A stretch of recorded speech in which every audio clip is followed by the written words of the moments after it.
Mga kababayan, Assalamualaikum. Taus-puso po akong nagpapasalamat kay Pangulong Ferdinand Marcos Jr. para sa kanyang patuloy na tiwala at kumpiyansa sa akin bilang kalihim ng kagawaran ng edukasyon.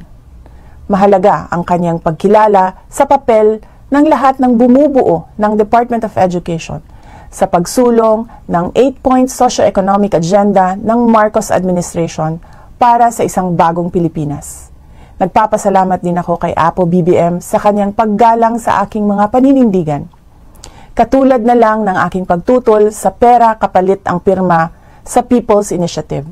Dahil insulto ito sa kahirapan ng ating mga mamamayan at paglabag sa kanilang karapatang magpasya ng malaya. At sa halip na charter change, lutasin muna natin ang kahirapan, mataas na presyo ng bilihin, kawalan ng trabaho at hanap buhay, seguridad at marami pang ibang issue na pasan-pasan ng mga Pilipino. Ang paggalang ay isang natatanging asal na ipinakita ng Pangulo sa ating lahat, kung kaya't galangin din sana natin ang opinyon at paniniwala ng ibang tao, kasama na ang ating mga kamag-anak. May respeto ako sa mga pananaw at opinyon ni dating Pangulong Rodrigo Duterte, pati na ng aking mga kapatid.